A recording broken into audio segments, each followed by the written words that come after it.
Wow, this year has been one crazy spring when it comes to swarming. I swear this has been like hanging them on the edge of a cliff and they just want to swarm as much as they possibly can. So let's talk about swarms.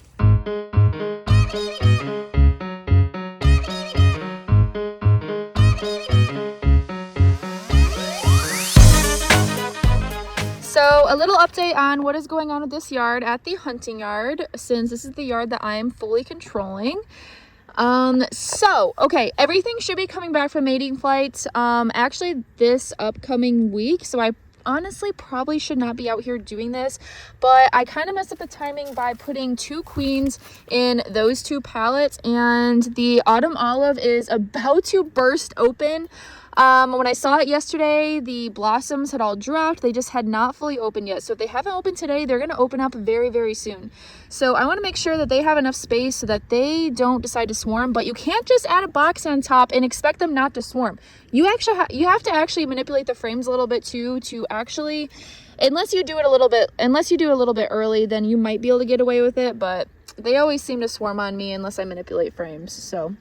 And then we have that one down there. I decided to pull that queen because I wanted a different queen in that hive. So I combined a different queen onto that hive that I'm going to see if the newspaper actually worked.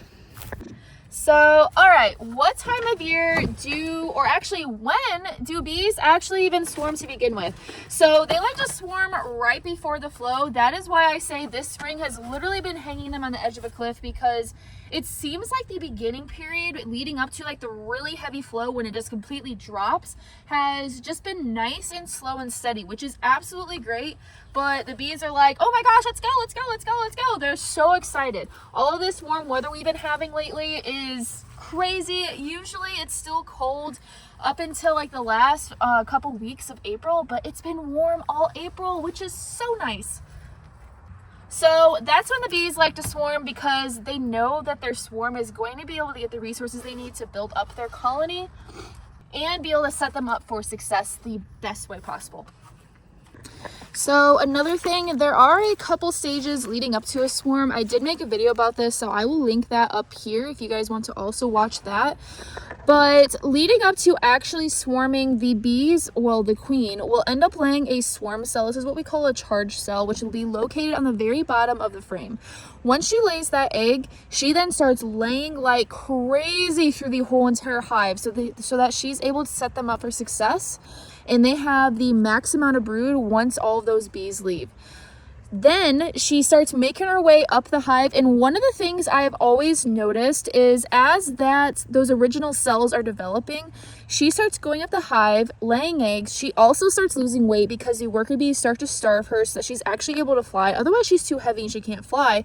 But she works her way up to the hive, and I've always noticed that she will lay 1 queen cell, maybe 2 queen cells, the farthest away from the entrance at the top of the hive. Now, I think this is like her emergency, like if all else fails, this will be the last queen here. And the timing works out because all of the cells that emerge, they emerge maybe a week prior to when that last one will actually emerge. So if one emerges and is viable, it will just go up and sting that cell anyways. They're really, really smart.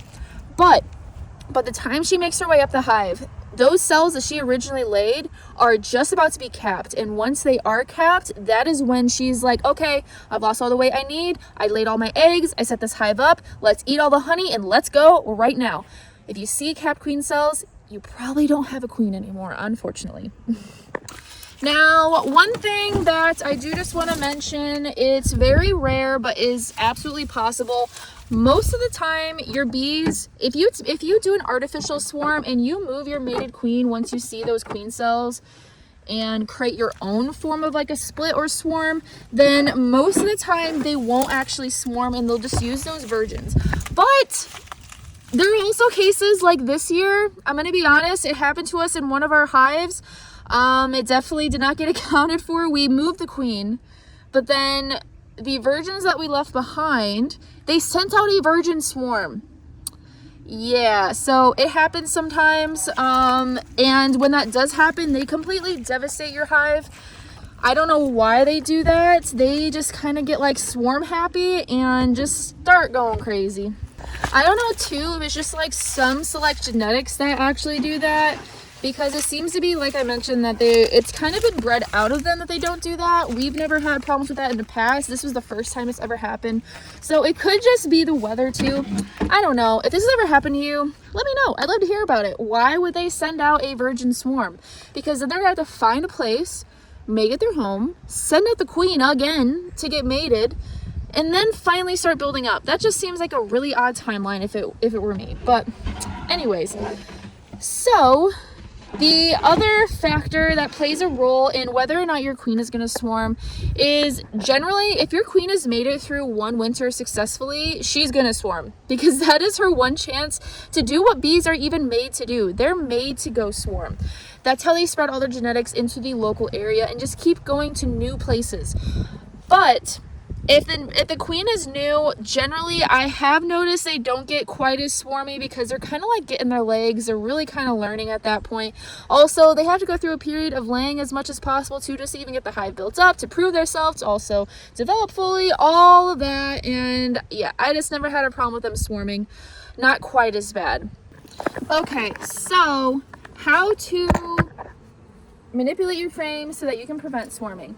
So the first thing I'll kind of talk about, it's called the Demare method, or Demare. I don't think I'm pronouncing that right. I have no idea how to pronounce it.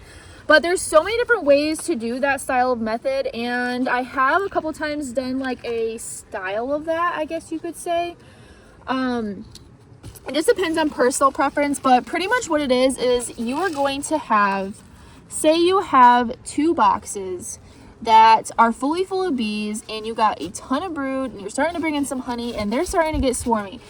What you can do is you can just start moving up brood frames so that they're higher up in the hive, but then push the queen down into the bottom box with the queen excluder with a bunch of drawn and empty frames. So that way you're moving up the worker bees out of her way so she doesn't feel as congested, and you're moving up all those filled cells so that she doesn't have to worry about those, and all she has are empty cells to lay in. That is a really good tactic to be able to do that. Now there's many different, like I said, many different styles to do it. So if you're interested in doing something like that, definitely look it up. And you can honestly even create your own method of doing it. I've seen some people put like a honey super in the middle of their hive, and that's how they like to do it. They'll put their brood in the top, and they'll put a honey super, and then they'll put their queen underneath a queen excluder so that she can lay up that hive too.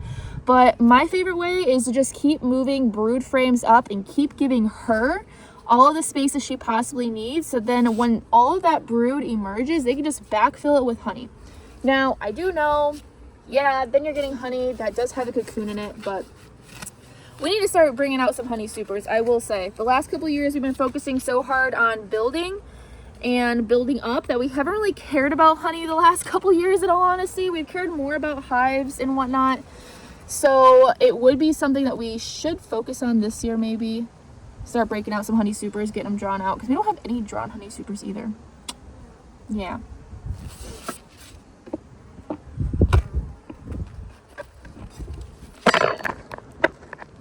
Alright, so like I said, this hive is a hive that I accidentally brought the queen out here and was just like, screw it, I'll put it out here. We'll use them as a brood factory if I need to start giving stuff to the other hives and whatnot. Now, I was out here, I believe, a week ago, and I took out the frame feeder because you guys see that I like to use frame feeders to help build them up. And then once they get built up enough, I remove it and I add 2 frames, and that's just enough to keep building them up more.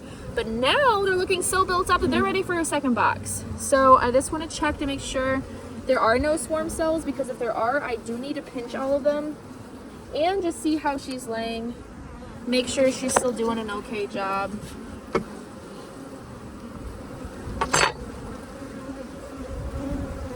Also, make sure she didn't just up and leave on me, because that's possible too. Now, when you do the Demare method, you guys know, I don't know how to pronounce it. You do want to make sure you pinch all the queen cells and that you don't miss a single one. That is absolutely crucial. Otherwise, you risk losing her because there's swarm cells in there for her to leave behind. All right, so I see brood. I do not see eggs yet.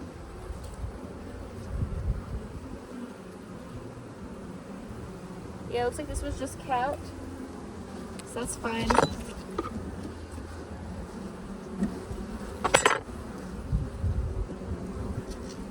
Woo!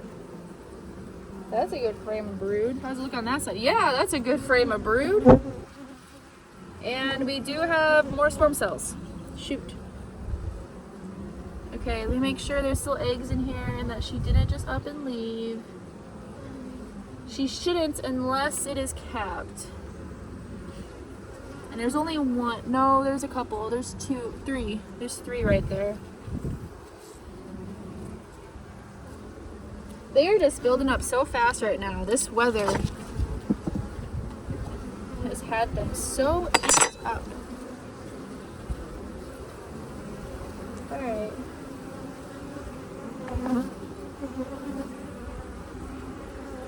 I see more empty cells. Ouch. Got me. Gosh, I'm not gonna lie, I'm a little worried.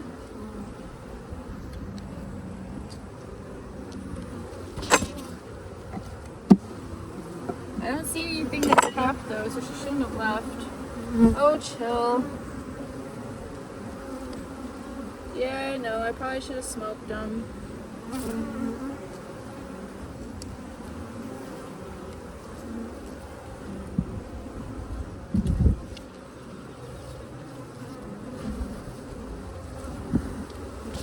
They're not really drawing out these frames either. You'd think they would consider they're bringing out honey, but oh, they did that one. That's good of these. Okay, so she laid some drones here, which are developing. Still no eggs.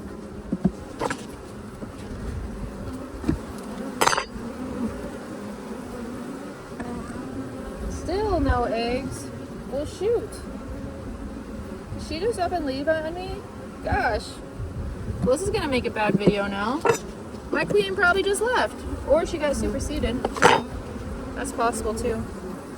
Like I said, this year has been so chaotic. They just keep on going. Well, she may have left. But I don't have any capped queen cells, so why do you guys think she left? You think she just got so excited that she was like, hey, never mind, I'm not waiting for those, I'm just gonna leave? Or do you think the bees are getting so smart that they know I'm just gonna pinch them, so they're just leaving ahead of time? I don't know, that might be possible too. Definitely out of the ordinary though.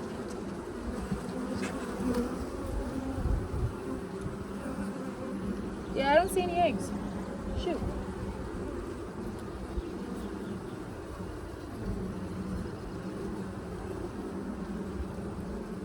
Well, let me look through here one more time, make sure I don't see her.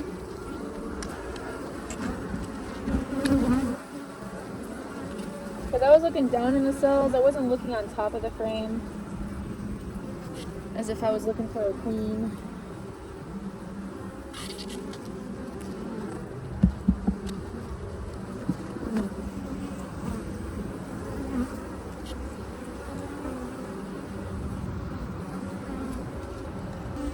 I guess it is what it is. That's on me. I should have been out here probably a couple days sooner to then have noticed that she was about to leave. But you live and learn. That's what happens. That's why I make these videos, so hopefully we can all learn from each other. We all make mistakes. That's part of beekeeping. That's actually the fun part about it, and it's very humbling.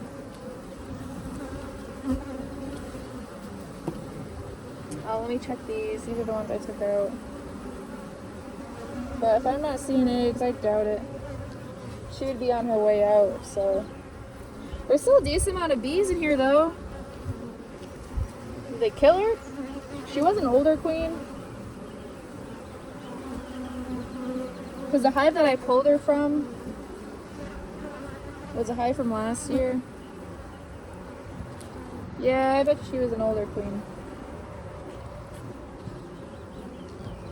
Dang. Well, I guess they don't need another box now. No wonder why they aren't drawing comb. I should have known that the second I looked in here and saw they weren't even touching that frame. Oh, well, dang. Oh, you little smarty pants. They got freaking queen cells up here.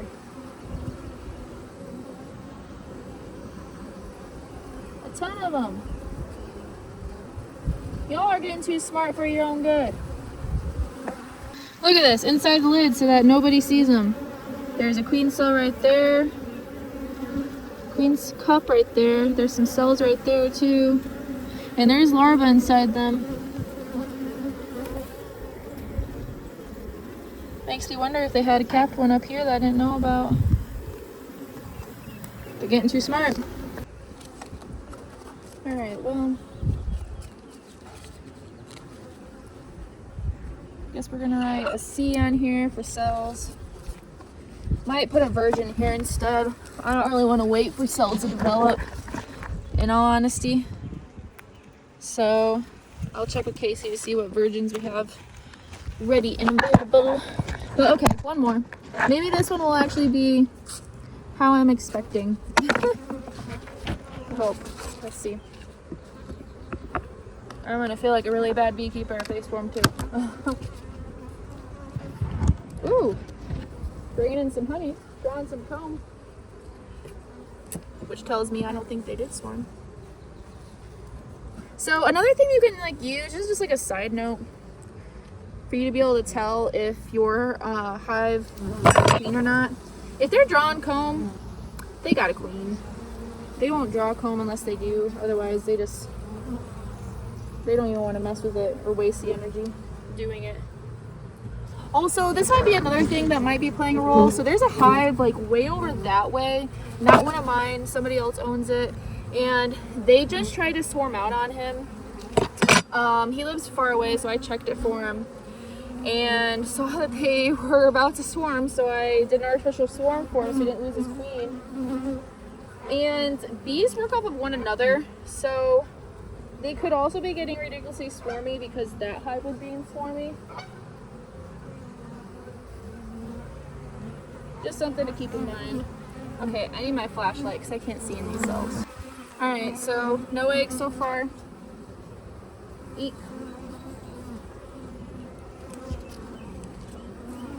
I don't like that.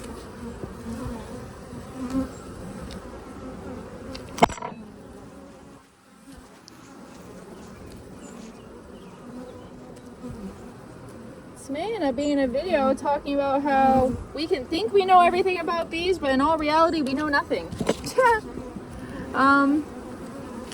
Because if these left, then they did not do anything that a normal beehive would do.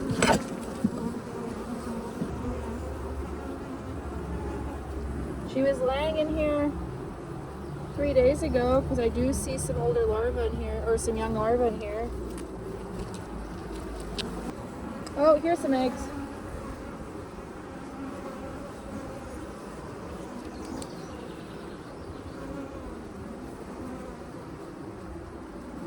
Yep, here's some eggs. She's in here. She's just laying kind of sporadic. She's not a queen I necessarily like. Because when I say that, like, she's having to go back and relay frames in cells that had missing places. Yeah, there's a bunch of eggs. Oh yeah, she laid this whole thing up. Okay, phew. I'm still a decent beekeeper. Not a great beekeeper, but a decent beekeeper. She's still in here. I see eggs. Alright, well, I'm not really sure if they're ready for a firebox. I am seeing a little bit of sac brood in here, so they could have a high mite load, which I just got a really cool OA gun that I'm going to use. I will show you guys. Now, I know it won't make that big of a difference for this kind of hive, but because they have all this brood. But everything else that we have right now is queenless or has a queen that's just about to lay, or she is laying. So they should be broodless right now. Everything's on a brood break. Yeah, so she's in there, but I don't know why she's not laying. She does have quite a bit of calf brood, so I am going to still put a box on top of her.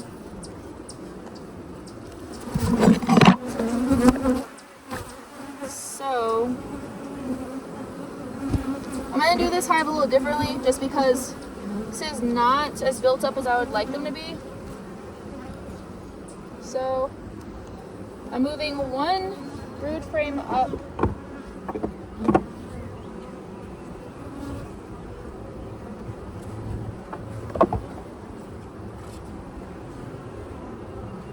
And I do want them to start producing wax. So something else, is just like a random thing in this video to talk about.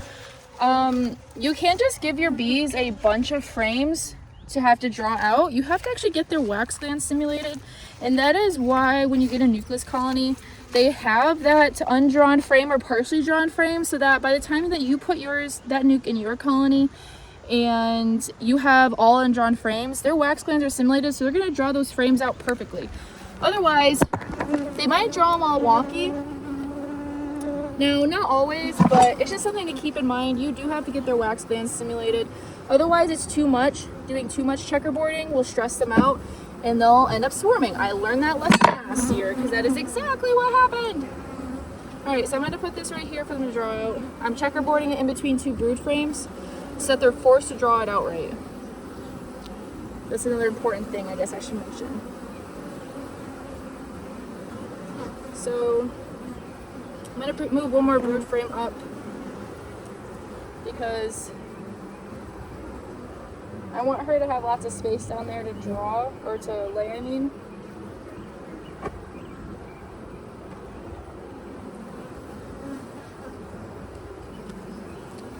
So they still have to work on this. And then I'm going to give them a nice drawn frame for them to work to.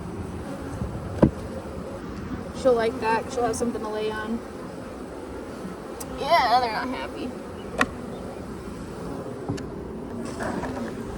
And then, this is why I like these feeder frames. I'm going to put a feeder frame in there to condense it down just a little bit so that they don't have too many frames than they can handle.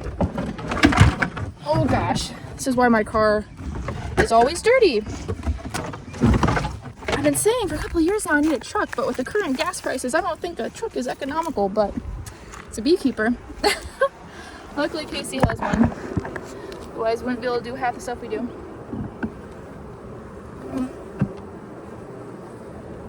I must have moved her up here because they're all running up here right now. They're kind of freaking out a little bit. Alright, so I had moved two brood frames up here. And some undrawn 1, 2, 3, 4, 5, 6. So I need 2 more.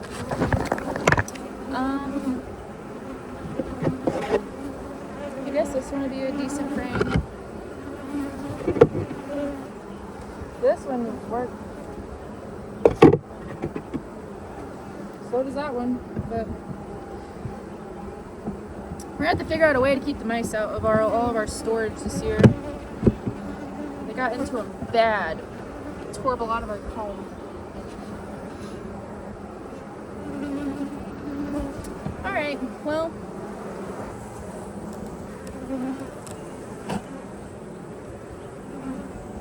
I guess that is that. Okay, and I do just want to talk about one more experiment that I did do this year. So when back in the beginning of April, when the hives were ridiculously built up and they were wanting to get a little bit swarmy, these are the hives that came back from California. I decided, so I added a box to the top on some of them, and then I added a box to the bottom on some other ones. And this is why I say the Demarest method must really work well, because this is kind of like a way of, this is kind of how I did it, but I did it more hands-off. I didn't manipulate frames. So the hives that had a box that I just threw completely on top, those ones still tried to swarm a week later. Now the ones that I put a box on the very bottom of the stack, now it's a lot of work taking all those boxes off just to put a box on the bottom. That one did not try to swarm for like 2.5 weeks. Actually, they were like almost like forced to swarm because of all the other bees in the area. So from here on out, I think manipulating frames to hold back swarming is really the way to go to kind of keep your bees building up really big. That's how you see beekeepers that have hives that are stacked so high. And this is something that Casey's also doing in that hive that you guys saw in the last video, where he was moving frames around, where he was moving, like I said, all of those calf brood cells up to the top and then empty drawn comb down to the bottom where the queen is, so that she actually has room to lay. And like I said, it moves all those bees up so that they're out of her way, so she thinks that she doesn't have that big of a hive yet and that she doesn't need a swarm. So anyways, yeah, I hope my rambling was helpful. Sometimes I just spit out a bunch of random stuff. And this year has been a crazy year, so I hope your bees haven't swarmed, and if they have, just know a queen will be right back very shortly. They usually are pretty fast, especially when they send out a swarm. It sends them into like overdrive, so yeah, don't worry too much. But I will see you guys in the next one, and don't quit and be fit.